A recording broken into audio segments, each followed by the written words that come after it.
Good afternoon, everyone. Today we are here to talk about the rise of cyber threats during the coronavirus pandemic, which is a big concern for both businesses and individuals. And as businesses and customers are becoming more connected and digital first, the need to protect enterprise digital assets and customer employee and personal information has become paramount. The extraordinary efforts of many organizations to protect workers and serve customers during the COVID-19 pandemic have also increased their exposure to cyber threats. A large scale adoption of work from home technology, heightened activity on customer facing networks, greater use of online services all present wider digital surface where cyber attackers have been quick to exploit. So the overarching challenge for CISOs and cybersecurity teams will be protecting their organizations while enabling business operations to go on without any interruption. So, for example, cybersecurity teams at organizations that provide web-based services to customers must adjust their security programs to match scaled-up operations while securing a massive shift to work from home tools. So today's security issues are more challenging than ever, and tomorrow's will be even more difficult. So we all need to make a focused approach to implementing specific security measures in response to the specific security risks. So let's start our panel with our esteemed panelists here, which I'd like to call cyber warriors for now. My first question goes out to Shaju. We have all been hearing that the COVID-19 crisis has heightened cybersecurity threat for enterprises because of increased digital surface. Is this true in your experience as well? And what kind of increased cyber activities are you observing in your organization? Hi, good morning, everyone. Thanks, Sakshi. As we always are very worried about cybersecurity issues across different industries, I would rather say it's more of a challenge to the industries which are directly on the front line, like healthcare and medical research and all of that. We have seen recent alerts from WHO and others as well. As far as my industry is concerned, which is banking, it's more of the overall issue lies, I think, is because the staff which is working in the office is now moved to their homes and working from home. So the overall security strategy that we had earlier, there's a shift now because our security was primarily focused on protecting users from a perspective of the staff sitting from an office, and the controls are built around it mostly, apart from the customers. But when you talk about the staff, it's always you design security around the staff in a way that's primarily when they sit in the office. When they go outside, there are multiple challenges. I would say that work from home brings challenges of easy exploitation of vulnerabilities from outside for a hacker. Like different protocols are exposed outside now, like your VPN protocols, your RDP, or whatever you use. Other than that, for day-to-day work, you might be using things like remote conference softwares like Zoom, etc. So we have seen issues, vulnerabilities in the news a lot. I have not personally seen anything in my bank, but I would say these are the issues which are primarily taking the most of the time thinking about this. Other than that, I would say the phishing, email phishing focused around COVID-19 makes it easier for malwares to be downloaded on the organization, and which can be actually prone to data leaks and something like a ransomware or those kind of attacks. So primarily it boils down to the remote work, which exposes a lot of vulnerabilities outside the organization. So you have to design your security strategy in a way that whatever you build in for internal users, for a small example, like users logging in from your organization, you would have some audit trails for all the people who log in, what they do, stuff like that. When they go outside the office, the similar, you should build the strategy, the technology, and the process in a way that you're able to cope up with that in a way that you have more visibility, and you should not lack visibility, and which may creep in more security issues. So I think these are the primary things I would I would think as of now, which is impacted because of COVID-19. So, Sakshi. would you like to add something to this, Rajkumar? Yeah. So, where I'm coming from is kind of unique background. So, what we do as a cloud company, as well as the while we manage the corporate IT for, I mean, having tens and thousands of developers who write code for the cloud applications. And there is another angle where we have in focus today from the ManageEngine aspect as well. So where we develop the cyber defense or cyber security management and monitoring application. So we are kind of unique position. So every day we see sector specific threats.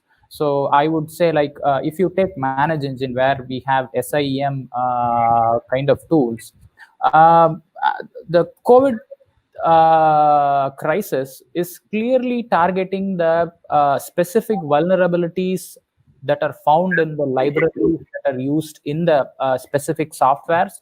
So that is the main thing the software industry is facing. The prime vulnerabilities are exploited, and then data leak happens and other kind of hacking happens. And another huge area where the exploit happens is the cloud area, right? So as Shaju said, so there are a lot of breaches happens using this vulnerability areas, and other kind of phishing and spamming is really exponentially increased if we compare it with, it's like a 10x or 20x increase when we compare it with before and, I mean, during COVID era. So that is what I would say from a cloud aspect. And needless to say, the work from home from a corporate IT aspect, right? So it clearly opened up a lot of loopholes, because we haven't seen this work from home on a mass scale. Because if you take any enterprise or any corporate, so there will be only, very few percentage of employees doing work from home at any given time before COVID. So when you move the entire workforce towards work from home, so there is a lot of access policy issues, and the IT admins or security admins are bombarded with a lot of access related requests. So while doing that request on a mass scale, so every day what you do is you will miss out something. These are all human errors. Nothing very specific or nothing on a tool specific error. So human errors that opens up a lot of loopholes for the hackers to come in and exploit the internal IT, or there are a lot of, this is where the ransomwares come in. So when there is a VPN password, weak password, so the Mace ransomware took a lot of data. That is one typical example for the industrial payroll servers or any servers that are dealing with the payroll data. That is the Mace ransomware. So this is the kind of threats that we are seeing in this COVID crisis era. So that is what the primary sector specific threats that we are seeing in the industry. Right. Thank you, Rajkumar, and thank you, Shaju. Those are on a dual mission during the COVID-19 crisis. They have to balance two priorities to respond to the pandemic and protect against the new cyber threats, maintaining business continuity. So let's move the mic around to Vishal. Vishal, how does your organization socially distance from the attackers? And how does one stay one hop ahead of the attackers? In fact, every company is also doing a catch-up. When I say catch-up, is like establishing newer controls on this new evolved model. We never anticipated actually that so many people, all employees, will be working from remote location. Somebody is at a location, where bandwidth is also a big challenge. And when you are going to support your customers, your partners, you have OEMs in place, you have own employees, your own customers, accessing various customer-facing portals. If I say, what Shaju was talking about phishing, I saw this has increased almost like 20 times more. And in the absence of, typically, if I say a couple of measures which can limit these phishing mails, more like DMARC or maybe with impersonation, had these been well thought before this happened, actually, things would have been taken more positively in a better secured way. Because when you have hybrid infrastructure wherein cloud is also there, you have on-premises, you have something going in app, something going in mobility. So currently our all customer touch point is all on digital platform. And for employees, we have completely SSO going in, single sign-on. But again, the challenge is coming from more, the bandwidth which they're using is not secured. Their own PC is not secured, which is raising multiple flyers on, what Raj was saying. Too many issues are coming, incidents are coming, which is being addressed on daily basis, which is not possible actually by a team again. Right. So much than a bigger problem, smaller problem is like 80-20 kind of rule is coming, because we made our infrastructure in such a way that we can extrapolate the infrastructure. So you have good firewall, you have Palo Alto, you have everything is in VMware, virtualized completely. But again, keeping again vCenter, whether in offline or online mode, makes a hell of a difference.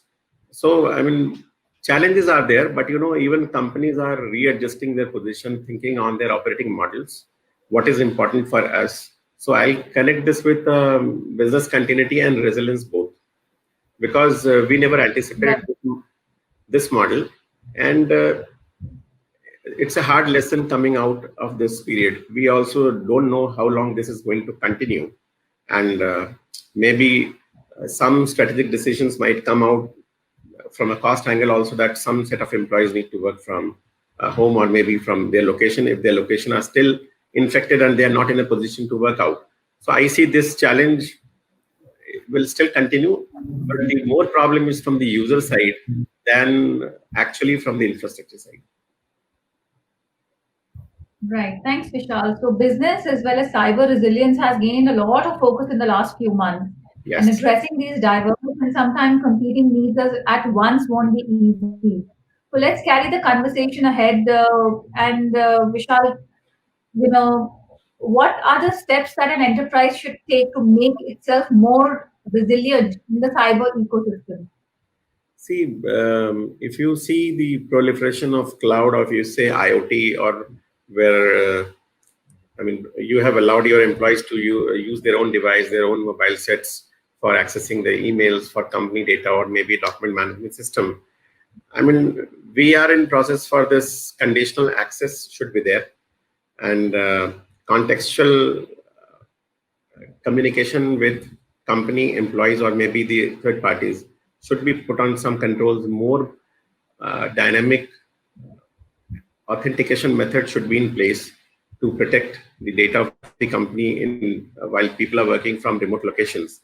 And you have to keep updating and educating your employees also. Not to get into such things which can unnecessarily bring in trouble for our company as well as for them. So it has a human element, it has also technical element both. Right.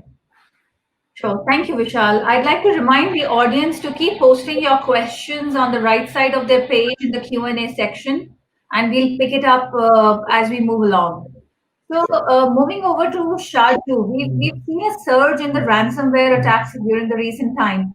In your opinion, how can organizations protect as well as prepare themselves from this big threat? Yeah, so ransomware was always a problem. Now with not sure whether it's related to something related to COVID, but suddenly we have seen a spike in ransomware attacks. So for ransomware, it's a very we have to go back to, I think you have to stick to the basics. What I would say is you have to, the backups that you take is the primary way of protecting yourself, preventing yourself against ransomwares. You have the copies of backup should be more readily available for the critical servers that you have. And one important aspect is, again, going back to the basics of security, is that your perimeter security and especially your endpoint security should be very good. Very good in a sense that, first of all, you maintain your hygiene in a sense that signatures, whatever you use an IPS or a UTM box or whatever the perimeter, WAF, anything, that signatures has to be updated.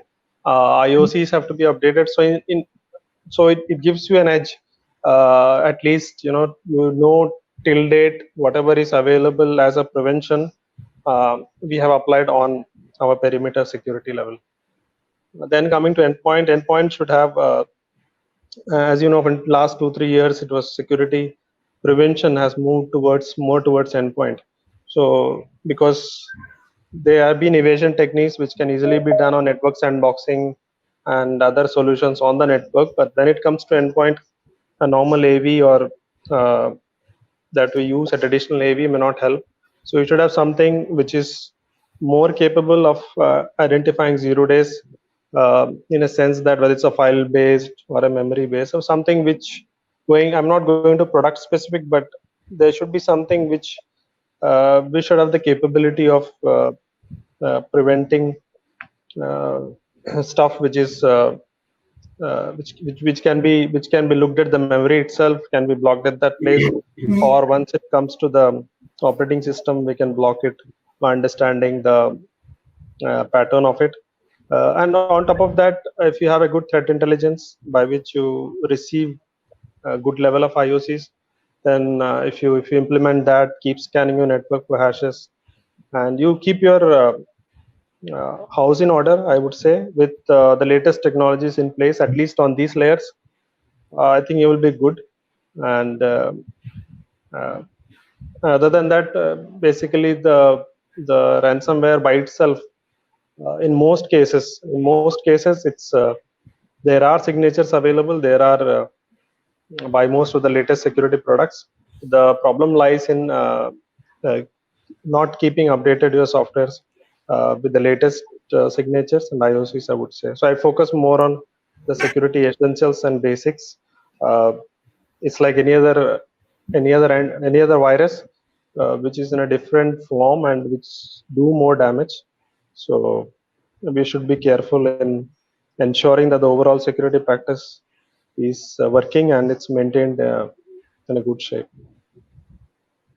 Right. Thanks, Shaju. So to sum it up, while focusing on the critical operating needs, testing plans for managing security and technology risk, monitoring of new cyber threats, and balancing protection with cybersecurity, let's move over to Vishal. What are your thoughts around the impact of coronavirus on cybersecurity in terms of how the response on COVID-19 has increased the cyber risk? See, what I agree with Shaju for the perimeter security, but post COVID, what we have noticed is more on the phishing side that has increased the hurdles and challenges of protecting. So what we have, what we have done is we have made it a layered approach. So I'll not call it 100% zero trust, but layered approach in the sense we have completely automated one process of the site-to-site replication for business critical application, and including the cloning of the database, and keeping a very strong monitoring on active AD and DNS, because the traffic behavior has changed over the period of time. 1 year back, the traffic was a bit different, and during COVID time, the traffic is coming from a different site, and that too specifically to phishing, spear phishing. Once your human part is not educated, irrespective of whatever you do, most of the majority of companies have put in best of the security tools, all benchmark practices within it. But these kind of phishing attacks or the threat vectors, when it enters, you need to have a layered control at various levels, whether it is your business critical application, whether it is your DMZ, whether it's your AD. Unless and otherwise it's not done, it's very difficult to control. And that's what, as a challenge, we have faced definitely, this particular phishing. Right. No, thanks for that. Right. Sure, thanks. Yeah. So moving ahead, while many CISOs and other executives have drawn their experience, from the past crises that they've dealt with to respond to the early stages of the COVID-19 outbreak, the pandemic's vast scale and unpredictable duration are highly unusual.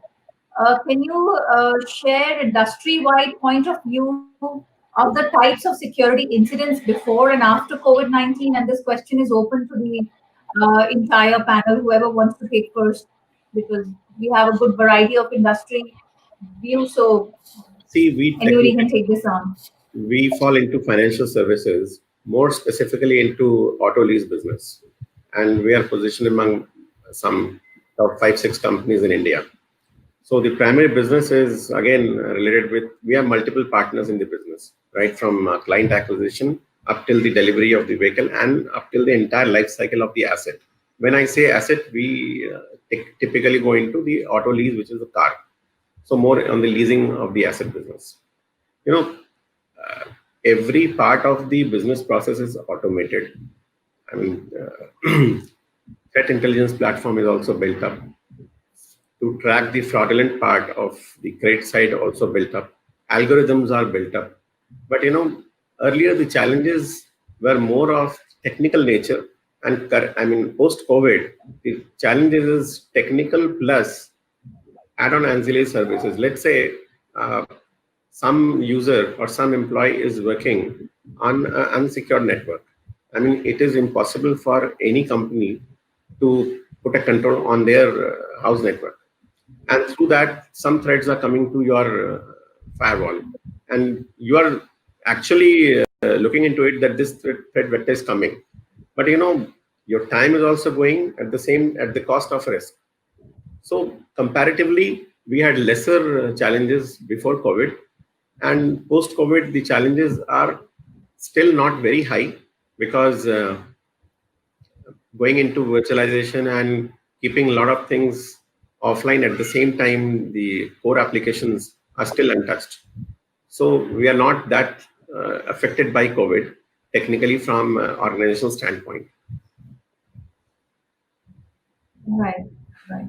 But let's move around to Lucas. Lucas, would you like to share what are the current security challenges as an organization for you?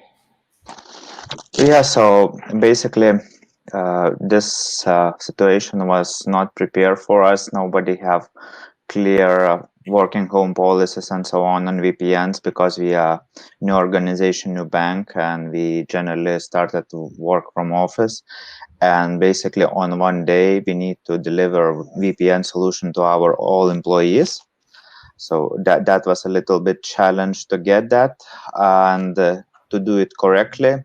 We lost, of course, some visibility at first because we faced a lot of issues that VPN traffic is not seen by our automated systems who catch malware.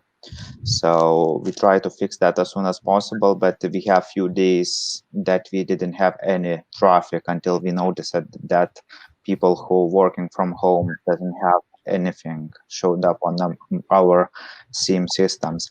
But for now on, we started to hiring permanent employees who work remotely from our countries and expanded our people footprint through the world.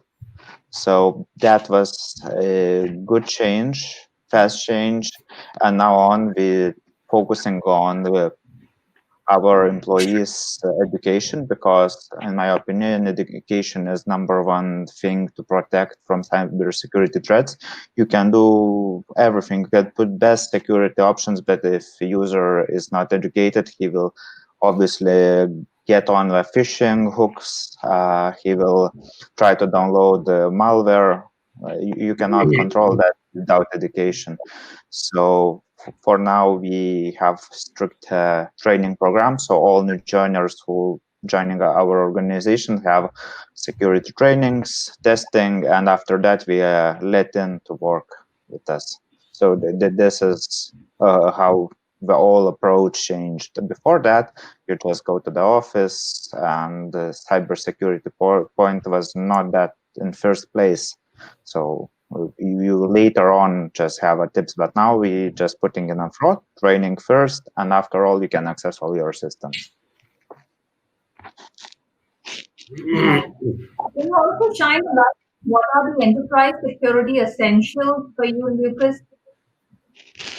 I think most essential thing that we are a small company and we need to conserve resources, so we outsource a lot of security thanks to artificial intelligence. So it has full control. It can block traffic that looks suspicious to him, and we basically move on SOC to completely AI-based system, and that gives us a huge rate on response. So response gets like in milliseconds. Before we have a SOC, it will take around a day or two for a blocking or examination of incidents for so on, and even that we don't have even much false positives. So we dialed in that very good, and that was huge improvement for us. Okay, thank you for that. Moving on, established incident response plans and its preparation has always been emphasized. So, Rajkumar, this question is for you. How do you think enterprises are updating or modifying their approach on incident response in a scenario when teams are not physically available together at a central place like a SOC because of the COVID-19 scenario? Yeah. So, see, basically, there are two types of facilities that every corporate or company operates, right? So facilities that you can shut down. I mean, basically, you can send people to home and make them work from home. And facilities that we cannot shut down. So, I mean, part of these facilities are like a crucial security operation centers and network operation centers, because I mean, some of the times, or most of the times, they require a physical presence to do some physical work, to change the gear, to change some of the essential components that are serving the network availability or any application availability. So what, as a cloud company, what we do is, I mean, any cloud company, take RBI example is a really good example. So we have to split the teams so that the teams are individual silos who doesn't require other teams support. So each team will have expertise from the specific core areas that we require to operate that particular business functionality or BCP functionality. So all comes under the BCP. So if you have executed the BCP protocol drills really well, this is absolutely possible. But only thing is, what COVID puts in the challenging way is, right, so not all the places that we design for this COVID crisis times, because we may not have places like one of the places, we design places, right away, right? I mean, go and have get a place so that you put it as an operation center or security center, so that every incident and other things are handled from their types. So these centers will not have a pure connectivity or a dedicated connectivity to the data center, or dedicated connectivity to the exact facility that the entire business functionality is being run. So that is when we require most of the engineering workforce has to be particularly isolated. That is when, to avoid any infections or any support that is required from a contaminated control area. So that is why we split the teams, and then we give them absolute support, and then we heavily implement zero trust, where we don't have last mile connectivity to the data center, to the security operation center. So we absolutely need zero trust. And think of it, zero trust is not a tool that you can buy immediately off the shelf from different companies and install it overnight and run it. So it has to be gel, or it has to be integrated very well with the existing tools. I mean, it requires DevOps support. I mean, if you look at any software company or any corporate, part of them is actually a software company. So we need absolute DevOps support, so that the tool is integrated really well into the corporate functionality, so that the BCP is really carried out very well, and then the support is available from multiple locations. Those are typically, the RBI is the biggest example, so that we can tackle this incident response and other crisis handling scenarios really well. So that is what my take on that. I agree, Raj. Yeah. Sakshi, I'll just take one word from Raj on the DevOps side. We have our own product development side also.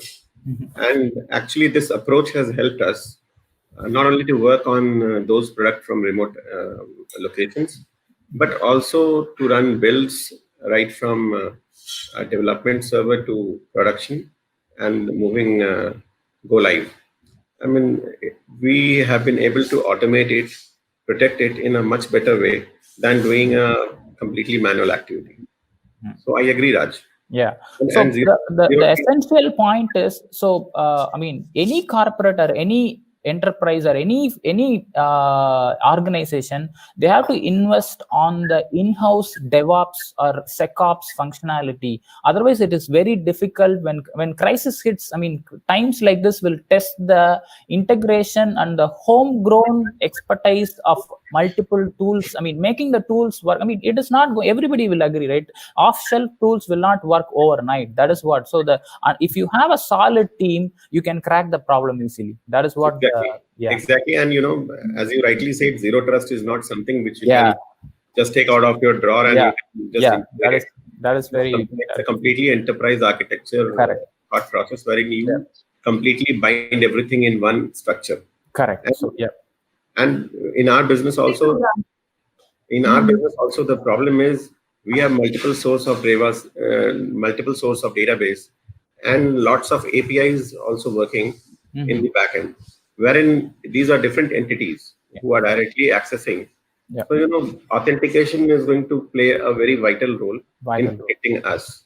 So even in case of some of the cloud applications, we have invoked multi-factor authentication, wherein even the employee takes the accountability of the data. I mean, IT still remains the custodian of data, but I mean, the person educating someone and someone taking ownership of something is a bit different. I agree. True. So, thank you for your thoughts there. Great insights in there. Let's move around back to Lucas now. Lucas, what are your thoughts and some tips for the audience out there to help strengthen your organization's security posture and stay ahead of the cybersecurity innovation? So basically, what every organization should check their response times. If big organizations that I work on have huge procedures and SOCs, that usually a cyber incident response could take days, not hours. So this is a huge deal breaker for some cases. And if we have some examples, like there is a huge companies who have malware attacks and or ransomware attacks, they crypto locked all the equipment. So if we have a little bit better and faster response, we could have only left with few computers locked down, but we don't have anything in place to block traffic on the networks as soon as possible, who can decide what is abnormal on the normal traffic. So my decision is for corporates to look more into artificial intelligence right now, because this is very growing industry, and artificial intelligence and computers are more capable than humans in a huge ways. So when I work on a SOC, so I was quite slow in depending with the computer. So while I analyze and I know what to do, and while we register incident, artificial intelligence could do that in seconds.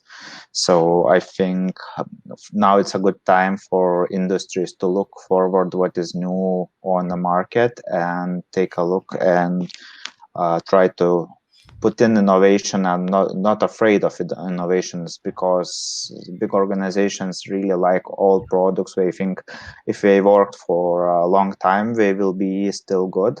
But in my opinion, we should definitely look and try most freshest and most innovative products to help self ourselves. Sure. Actually, this is Bhavna. I'm just coming in on a short notice. I'm so sorry about that. Just there's a question right there for the panel. So could I please read that question, Sakshi, in the interest of the audience? Please go ahead. Okay. So Sakshi Nrishinga, the person asked that in this work from home scenario, what is the best way to protect data leakage? Primarily admins, third-party support having access to servers.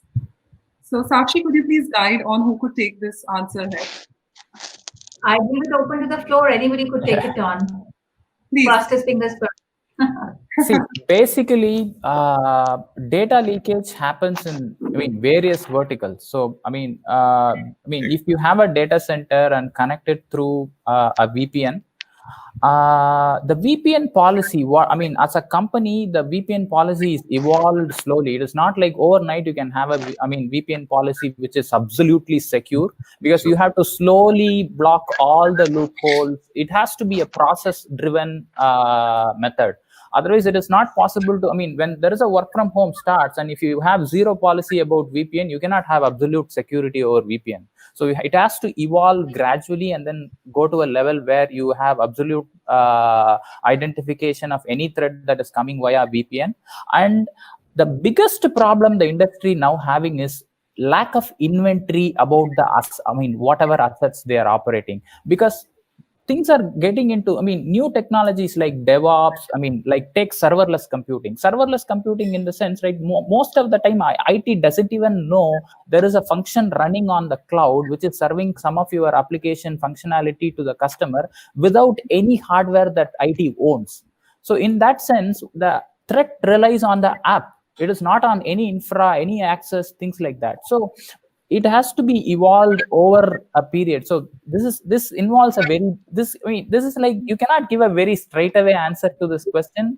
It has to be culturally seeded to every employee's mind, so that the security evolves during the course of the evolving the company evolves. So that is otherwise, very, very straightforward answer would be keep a strong password, keep a really good VPN concentrator box, have a very high funda keys. Everything is available online, but when you implement it, you need a process, you need to be very sincere, and then the process has to be followed even at the crisis time. It cannot be open due to crisis. That is where the loophole starts. Sure. Right, that's excellent advice actually for security. I want to add one thing. Basically, for admins, fastest way, if you have no VPN setup, just add a jump box, and admins go through the jump box. It will give another layer of security, and of course, add to jump box another two-factor authentication, and that will give fast results, and it will be easy to implement. And in that time, you can add other policies. So this is fastest approach to have better results, in my opinion. Yeah, and also just to add, also we have, a faster way, as Lucas and very well summed up by Rajkumar. The technology is like more than you can use. If you don't have VPN, or if you have VPN, you have to go to better solution. Like there are isolation techniques like browser isolation, other techniques whereby you don't store anything on the local desktop or laptop you're using. Let's say if you're using a personal laptop or a desktop, there are technologies available, many which protect you. It works like a virtual desktop in which you don't store anything on your own PC. Everything is stored at the server layer. Yeah. So those kind of things can be, which is faster, easy to use, and more secure. So the auditable trace is there, and all the things are there. So just wanted to add that. Yeah. True. So basically, the right now what happens in the industry is the employee who's working from home is given one of the VDI clients, which is a thin client which access everything on the data center. Nothing is stored locally, and there is a spare laptop as well, because most of the time, if one laptop fails, the employee can't go out and get anything to do the job. He'll be stranded for a long time. So we need both the sides covered. So we need a zero trust kind of model implemented thoroughly, and then we can have the regular model which is running. And when we need a backup, we can use the redundant one. So we need multiple ways to reach the facility or infrastructure securely. Sure. Another question from Surinder. We are actually having a lot of questions for him. I'll just take one more question in interest of time. We need to wrap up in the next 3-4 minutes. Surinder asks, we have to allow user their own devices in this COVID situation. What are the precautions we should take? We ensure a running antivirus VPN. Could one of you just take a cue on this, please? Yeah, just a short one. I think the same thing I was saying. So when you have a personal laptop or a desktop, when you're giving it to the user, there is a huge amount of risk, right? We don't know the antivirus is updated, or any other security software is available on the personal device. So there you can actually utilize readily available remote browser isolation kind of solutions, which give you a browser-based access to your applications that you want, and then you don't allow anything to be stored on the personal laptop, and everything will be stored at the server layer. So that's one way of protecting. And as earlier mentioned in the somebody, I mean Rajkumar mentioned that the one thing I love the most is the 2FA, two-factor authentication, is one which has never been broken. Yes. So two-factor authentication is the ultimate thing, which is very mandatory, and it's been also a regulatory mandate by many regulators around the world. Correct. So two-factor authentication and browser-based isolation softwares, and on top of that, if you can have the auditing enabled and know what the user is doing at particular at the time the access is enabled, and if you can do more policy-based restrictions like they can use the access in the office time only, blah blah, then that also gives a better prevention. I guess post-COVID or end of COVID, I mean, the virtual desktop model would exponentially grow, because it is not possible to go to the onboarding process, usual onboarding process, to provide a laptop or anything to the employee. So using a thin client or something, so the virtual desktop would probably exponentially increase. Okay, and just one last question, viewer. The panelist, there's from Puneet. He says there's a sudden surge in the frequency of attacks witnessed from February 2020 to mid-April 2020, indicating the scamsters across the world were exploiting the widespread panic. Now, these attacks aim to compromise computers and mobile devices. The key threats seen during this period range from phishing attacks to apps disguised as COVID-19 information apps that targeted users' sensitive data. Can anyone please comment on the same? And panelists, we just have 2 more minutes to wrap up. So please, if one of you or all of you, if you could just give your final thoughts on this, please. Thank you. See, phishing is extremely high during this COVID because of the panic. People go and type their passwords anywhere because a lot of man-in-the-middle attacks are happening using phishing. So while we search any COVID-related data, like if you want to share, track, trace, everything is happen through phishing, and they try to steal the credentials of all other personal laptop or personal mobile. Anything is a target for viable panic.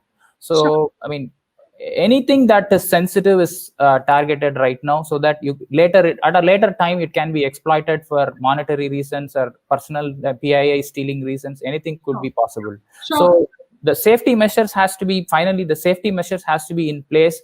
We need to ensure the actual website or any service that is served by the authentic service provider, and then log into that. That is the only primary thing we can do. Sure. Lucas and Sakshi, just your last comments. We just got another few seconds. Please, last comments from both of you.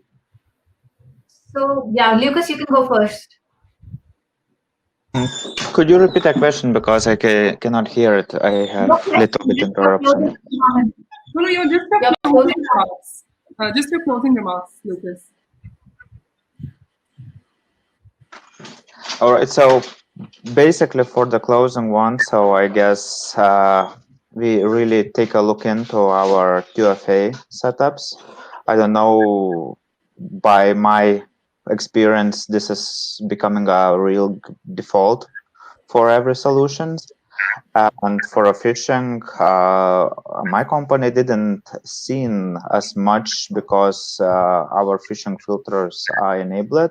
Really, a few drops of emails get passed through, but if something gets in, people just, if we're not sure, forward to me, and we will sort out on the stage. So in that case, I could see education really helped us to mitigate those issues.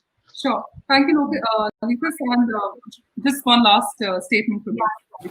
So, just to my closing remarks would be that yesterday's security techniques are no match for today's risks, and by identifying where your biggest risks are and taking a targeted approach to address these risks, we can mitigate them to a prudently acceptable level. Sure. So I wish you good luck and hope you and your teams are in a better position to protect the sensitive information to which you have been entrusted. And thank you so much, panelists, for your excellent thoughts there. Thank you so much. Thank you to so the much. entire panel. Thank you, Sakshi. Thanks, everyone.